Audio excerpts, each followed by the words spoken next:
بلکہ آپ دوسرے الفاظ میں یوں سمجھیے کہ اصل چیز تو یہ ہے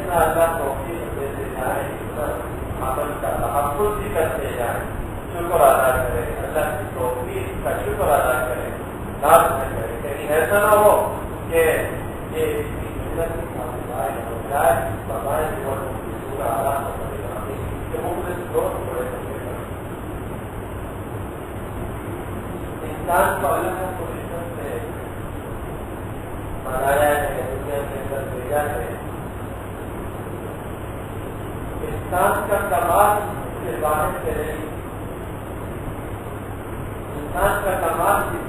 اندرونی خوبیوں اور اندرونی کمالات سے اس کے لیے آپ کے سامنے بتایا کرو کہ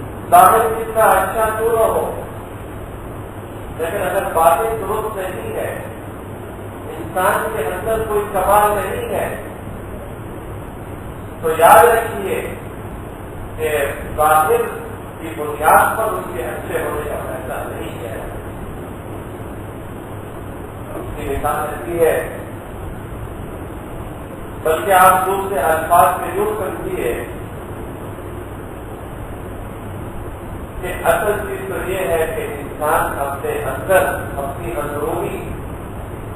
جو دل ہے اسی طرح اپنے اندر جو ہے یہ ایمان اعمال صالحہ اخلاق یہ خوبیاں اور یہ کمالات اپنے اندر پیدا کریں سب یہ کامل بنے گا. مثال باتیں ہیں جیسا کہ ایک باغ بڑا خوبصورت باغ ہے طرح طرح کے اس میں پھل لگے ہوئے ہیں وہاں پر آم بھی لگے ہوئے ہیں اسی طرح دوسرے پھل بھی لگے ہوئے ہیں دیکھنے میں بڑا خوبصورت لگ رہا ہے بڑا حسین اور جمیل لگ رہا ہے. لیکن ایک اور انسان ہے کہ جسے دیکھنے کی صلاحیت کی ہے تو باغ تو بڑا خوبصورت ہے لیکن اس سے کیا ہوگا ایک بڑا کتب خانہ ہے سجا ہوا ہے کتابوں سے علوم سے معارف سے حقائق سے. اس کتب خانے میں جو کتابیں موجود ہیں ان کے کمال سے کیا شک ہے اس میں علوم بھی بڑے ہیں سب کچھ ہے لیکن اس نے آ کے بند کی ہوئی ہے تو اس کو کیا کمال سے ملا. کمال تو یہ ہے کہ وہ پڑھ کے اپنے اندر سے اپنے اندر سے نہیں لائے گا کمال اس کے بچہ جائے گا. ایمان کی محنت ہو رہی ہے علماء موجود ہیں انبیاء کے وارث موجود ہیں علمی اور اسلامی حلقے قائم ہے لیکن اس سے اپنی آنکھیں بند کی ہوئی ہے ان سے نفع نہیں اٹھاتا وہاں نہیں جاتا. ٹھیک ہے کہ یہ ساری چیزیں یہ سارے کمالات ہیں لیکن انسان کے اندر تو نہیں آئے جب تک اندر نہیں آئیں گے تو کیا کریں. تو اصل تو یہ ہے کہ انسان اندرونی کمال حاصل ہے. آج ہمارے یہاں کیفیت یہ ہے کہ کوشش ہوتی ہے پیسہ بہت آ جائے اچھی سے اچھی بلڈنگ بنا لیں لباس اچھے سے اچھا پہنے سواری اچھی سے اچھی ہمارے پاس ہو. یہ جتنی بھی چیزیں ہیں یہ باہر کی ہیں اندر کی کوئی چیز نہیں اور یہ ساری چیزیں کمال کی نہیں. ایک آدمی نے اچھے سے اچھا کپڑا پہن لیا یا سستے سے سستا کپڑا پہن لیا تو کیا ہوا ہے مکان اعلیٰ سے اعلیٰ بنا لیا یا ادنا سے ادنا بنا دیا اس سے اس کے کامل اور ناطق ہونے کا فیصلہ نہیں کیا جاتا. کامل اور ناطق ہونے کا فیصلہ اس سے کیا جاتا ہے کہ اسے ایمان کی دولت اعمال صالحہ کی دولت اس کا من اس کا دل یہ بنا ہے یا نہیں بنا. حضرت قاری صاحب رحمہ اللہ نے واقعہ بیان کیا ان کے وہاں سے شاہ سے بہت کثرت سے یہ چیزیں ہوا کر اور سمجھانے کے لیے بہت یہ آسان کا طریقہ ہوتا ہے. قرآن کریم میں بھی یہ مثالوں کا وہ ہے اور آپ صلی اللہ علیہ وسلم کی احادیث اس میں بڑی تفصیل سے حدیثوں میں بھی قصوں سے مثالوں سے سمجھایا گیا. تو یہی چیز علماء میں بھی آئی اولیاء میں بھی آئی کہ وہ اپنے باتوں میں اپنے بیانات میں اس طرح کی باتیں کرتے ہیں اس سے بات اس پر واضح ہو جاتی ہے اور انسان سمجھ جاتا ہے. تو حضرت نے فرمایا کہ حکیم فقراء یہ فن صرف کا موجد ہے موجد اور ظاہر ہے کہ جس نے یہ فن ایجاد کیا ہمیشہ یہ لگا رہتا تھا اسی کے اندر بائبل برشا کی خاصیت کیا ہے گرفتی کی خاصیت کیا ہے اسی میں ہی جڑی بوٹیوں میں اسی کے اندر اس کا وقت گزرتا تھا اسی میں محنت کیا کرتا تھا. یہ سفرات تو جو ایسے لوگ ہوتے ہیں کسی کام میں لگے ہوتے ہیں کسی فن میں لگے ہوتے ہیں اور پھر تحقیقات کے اندر تو جب تھکتے ہیں تو نیند کی اچھی بات کیا ہے. تو ایک مرتبہ ایسا ہوا بہت تھکا ہوا تھا یہ سفرات اس کو نیند آئی اور پھر جب نیند آتی ہے پھر وہ یہ نہیں دیکھتی کہ سونے کی جگہ ہے یا نہیں ہے وہی سو جاتا ہے. ہم تو نیند سے تھکتے ہیں نا اتنی نیند کرتے ہیں نیند ہم سے تھکتی ہے ہم نیند نہیں رکھتے بہت سوتے رہتے ہمارے پاس تو بس سونے کے ہی وقت کام کرنے والے ایسے نہیں ہوتے. اب وہ جو حکیم فقراء سویا ہوا ہے بادشاہ کی سواری وہاں سے گزری. ظاہر ہے کہ بادشاہ ایسے تھوڑی آتے تھے ان کے ساتھ یعنی ان کے سپاہی بھی ہوتے تھے، پہرے دار بھی ہوتے تھے، چوکیدار بھی ہوتے تھے، ہڈوں بچوں کی سزائیں بھی ہوتی تھی، راستے صاف بھی کرائے جاتے تھے، شاندار قسم کا لشکر کے ساتھ ہوا کرتا تھا۔ اب انہوں نے سب کچھ کیا، ہٹانا، سب کچھ کرنا ہے، اور یہ حضرت صاحب کو نیند ہی ایسی پتہ نہیں کتنے دنوں کے وہ ہے کہ وہ کھیری رہے۔ اچانک بادشاہ کی سواری قریب پہنچی تو بادشاہ نے خود جو ہے اپنی سواری سے اتر کے سکرات کو کرنا ہے اور اس کو کرنا ہے۔ اب یہ بڑی مشکل سے اٹھا اور آنکھیں مل رہا ہے، یوں کر کے آنکھیں مل رہا ہے۔ بادشاہ نے کہا آپ نے مجھے پہچانا نہیں؟ سکرات کہتا ہے یہی پہچاننے کی کوشش کر رہا ہوں کہ آپ میں یہی میں پہچاننے کی کوشش کر رہا ہوں کہ آپ ہیں کون۔ آپ نے جو حرکت کی ہے تو اس حرکت سے تو یہ پتہ چلتا ہے کہ آپ کوئی جنگل کے درندے ہیں، کوئی شیر ہیں، یہ کہ وہی ٹھوکرے مارتے انسان کا کام یہ نہیں ہے۔ یہی تو میں حیران ہوں کہ آپ ہیں کون۔ ایک کے فائدہ پہلے سے اتنا ناراض ہے، غصے میں ہے کہ میرے راستے سے یہ ہٹا نہیں، اور دوسرا ادھر سے جو ہے وہ اپنی کیا کہتے ہیں باتیں۔ پھر بادشاہ نے کہا کہ میں بادشاہ ہوں، میرے سر کے اوپر تاج ہے اور اتنے خزانے ہیں میرے، میں اپنی وہ ساری چیزیں بیان کرنے لگا، اتنی ہوتے ہیں، اتنا پیسہ ہے، یہ ہے وہ ہے۔ تو بادشاہ نے یہ حکیم سکرات نے یہ ساری چیزیں جب سنی تو کہا کہ یہ ساری چیزیں جو آپ نے بتائی ہے یہ آپ کے اندر کی جو کوئی ایک چیز ہی نہیں ہے، آپ کا اپنا سامان تو کوئی ہے۔ آپ نے کہا خزانے آپ کے ہاتھ میں کہاں ہے، پیسہ کہاں ہے آپ کے ہاتھ میں، کوئی چیز کے چلا جائے اس کو مطلب کہ آپ کا کچھ نہیں۔ اور رہا آپ نے تاج کے بارے میں کہا کہ آپ کے سر کے اوپر تاج ہے، تاج شاہی ہے، اگر یہ تاج کوئی چیز کے لے جائے تو آپ پہ عزت ہو جائیں گے، یا رات میں جب آپ سوتے ہیں تاج اتار کے سوتے ہیں تو مطلب یہ کہ عزت تاج میں آپ سے نہیں۔ آپ نے تو ساری وہ چیزیں بیان کی ہیں جو آپ کے اندر کی نہیں، باہر کی۔ اندر کا کوئی سوال بتاؤ، سب میں جانوں کہ آپ کچھ ہے۔ خاموش ہو گیا بادشاہ، کیا جواب دیتا؟ پھر کہا کہ اچھا اگر آپ سے کوئی کمال ہے آئیے میرے ساتھ آئیے، اور ہم جو ہے وہ بھی مانتے، آپ بھی مانتے، میں بھی مانتا ہوں، تیراکی کرتے، پتہ چل جاتا کس کے اندر کمال۔ آپ کہہ رہے تھے یہ اور یہ اور یہ، اصل یہ ہوتا ہے کمال۔ جیسے بعض لوگوں نے یہ قصہ لکھا ہے کہ کچھ طلبا کشتی کے اندر سوار ہوئے، اور یہ جو پڑھنے والے ہوتے ہیں اسٹوڈنٹ، ان کے اندر تو ویسے ہی پڑھائی آ جاتی ہے، اپنے آپ کو سمجھتے ہیں۔ جیسے کہتے ہیں کہ چاول ابھی کچے ہیں، جب تک چاول کچے ہوتے ہیں ان میں جوش مارتے ہیں، آپ نے دیکھا ہو، اور جب چاول پک جاتے ہیں تو ان کی سطح برتن کے اندر بالکل صحیح ہو جاتی ہے۔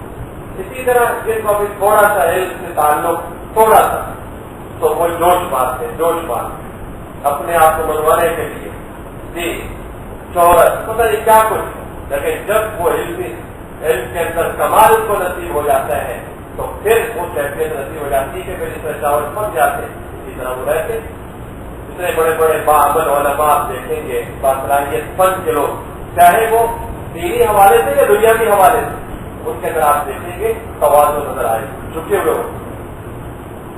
تو میں یہ عرض کر رہا تھا کہ وہ طالب علم سوار ہوئے، تو سوار ہونے کے بعد جو ہے طلباء نے اس سے کہا، جو کشتی چلانے والا تھا اللہ، اس سے کہا کہ تم نے کچھ درد نہ یا اس طرح کوئی علم سیکھا ہے؟ اب وہ بیچارہ کشتی چلانے والا ہے، اس نے کہا اگر مدرسے میں آ کے پڑھتا تو کشتی چلاتا، تو اس نے کہا کہ نہیں میں کچھ نہیں پڑھا۔ تو انہوں نے کہا کہ تم نے آدھی زندگی اپنی برباد کر دی۔ طلباء نے کہا کہ تم نے اپنی آدھی زندگی برباد کر دی۔ تھوڑی دیر بعد جب کشتی ہچکولے کھانے لگی پہنچے تو ملا نے اس سے پوچھا کہ تم لوگوں کو کچھ تیرنا ویرنا آتا ہے؟ اس نے کہا نہیں۔ اس نے کہا کہ تم لوگوں نے پوری زندگی برباد کر دی، تم لوگوں نے اپنی پوری زندگی برباد کر دی۔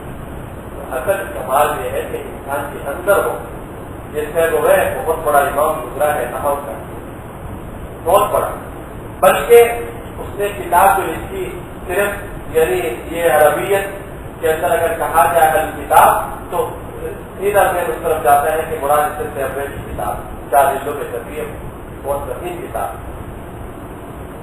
یہ جب پڑھتا تھا طالب علمی کے زمانے کے اندر تو اپنے استادوں سے جو کچھ بھی سنتا ہے آپ نے وہ چیزیں وہ جمع کرتا جاتا تھا اور کاغذوں پہ لکھتا جاتا تھا، بڑی بڑی اس میں کیا کہتے ہیں کاپیاں اس طرح کی چیزیں اور کاغذات ہوتے اس کے چوکے تھے اس کے۔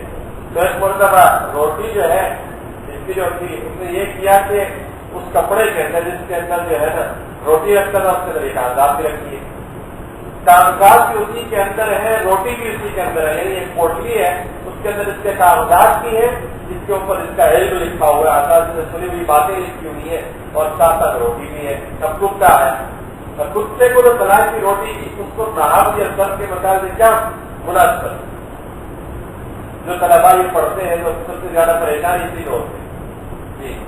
تو اب وہ کتا جب آیا تو اس کو پوٹلی پوری لے کے جا رہے ہیں اور پیچھے سے بھاگ رہے ہیں، بھائی پیچھے سے بھاگ رہے ہیں کہ لوگوں نے پوچھا کہ اس کے پیچھے کیوں بھاگ رہے ہو کتے کے پیچھے؟ کہا کہ یہ تو میرا علم لے کے جا رہا ہے، میرا علم لے کے جا رہا ہے۔ تو اس سے پھر علماء نے کہا کہ علم وہ ہونا چاہیے جو اندر کہیں ایسا نہ ہو کہ وہ علم ہے جس کو کتا بھی اٹھا کے لے جائے، فلاں چیز بھی اٹھا کر لے جائے۔ تو اصل کمال یہی ہوتا ہے کہ انسان کے اپنے اندر اپنا من روشن ہو جائے، اپنے اندر کمال حاصل ہو جائے، یہ ہے اصل کمال۔ اسی کے اوپر انسان ناز بھی کر سکتا ہے، یہی وہ کمال ہے جس کی بنیاد پہ جو ہے وہ کچھ اس کو آگے ملے گا کس سے۔ ایک اور واقعہ بڑا عجیب کا لکھا ہے قصہ، وہ علامہ رومی کے حوالے بڑے اللہ والے گزرے ہیں جن کی مطلبی ہے مولوی ہے مانوی، حد قرآن حد زبان پہلوی۔ تو مولانا روم نے یہ قصہ لکھا کہ ایک مرتبہ رومیوں اور چینیوں کے درمیان جو ہے آپس میں جھگڑا پیدا ہوا، اور جھگڑا اس بات سے پیدا ہوا کہ رومیوں نے کہا کہ سب سے بڑے صناع ہم ہیں، مہارت ہمارے اندر ہے، کاریگر ہم ہیں۔ چینیوں نے کہا نہیں ہم ہیں، ہم سے بڑے آپ نہیں ہو، ہماری جیسی صنعت کوئی نہیں جانتا، ہمارا جیسا ماہر کاریگر کوئی نہیں۔ اب یہ سارا معاملہ بادشاہ کے پاس آئے، بادشاہ نے کہا چلو اس کے درمیان فیصلہ کروا دیں۔ ایک بڑا سا کمرہ بڑا سا ہاتھ مختص کیا اور بیچ کے اندر پارٹیشن کر دی، ایک طرف رومیوں کو دے دیا اور ایک طرف چینیوں کو دے دیا، اور کہا کہ تم اس علاقے کے اندر اپنی صنعت اور اپنی کاریگری کا مظاہرہ کرو، چینیوں سے کہا کہ تم اپنی صنعت اور کاریگری کا ادھر مظاہرہ کرو۔ بعد میں جو ہے ہم یہ پارٹیشن ہٹائیں گے، دیکھ لیں گے کہ کون زیادہ ماہر ہے، اس کے مطابق فیصلہ ہو جائے۔ اب جو چینی ہے انہوں نے تو یہ کیا کہ دیوار کے اوپر مختلف قسم کے رنگ، مختلف قسم کے پھول، مختلف قسم کے حسین اور جمیل نقش و نگار بنائے، بڑی محنت کی انہوں نے، بہت محنت کی۔ بادشاہ دیکھے گا تو بولے گا واہ واہ کیا ہے چینی، یہ کیسی مہارت ہے۔ اور ادھر سے روٹیوں نے کیا کیا؟ کچھ بھی نہیں کیا۔ انہوں نے دیوار کے اوپر پلاسٹر کر کے کچھ ایسی چیزیں لگائی اور اس کو بڑھا سیکل کیا، اور کتنا صاف ستھری صاف شفاف دیوار بنا دی جیسے کہ آئینہ ہوتا ہے، آئینے کی طرح، بالکل آئینے کی طرح اس کو چمکا دیا۔ آ کر رد کر دیا بادشاہ کو کہ ہم نے اپنا کام کر لیا۔ دونوں نے کہا، تو چینیوں نے ان کو نہیں دیکھا، انہوں نے ان کو نہیں دیکھا، لیکن اپنے کاموں پہ لگے رہے۔ پتا تو تھا کہ یہی ہوگا، بعد میں یہ پارٹیشن ختم ہوگی، دیکھا جائے۔ چنانچہ بادشاہ نے کہا کہ درمیان سے جو دیوار ہے اس کو ہٹا دیا۔ جب ہٹایا گیا تو کیا عجیب منظر دیکھتے ہیں کہ جو کچھ چینیوں نے ادھر بنایا تھا وہ نقش و نگار ان سب کا آپ ادھر پڑ رہا ہے، سب کا آپ ادھر پڑ رہا ہے۔ فیصلہ کہتے ہیں جو انہوں نے بنایا وہ انہوں نے بنایا، جو انہوں نے بنایا وہ انہوں نے بنایا۔ لیکن ایک اور خوبی یہ تھی کہ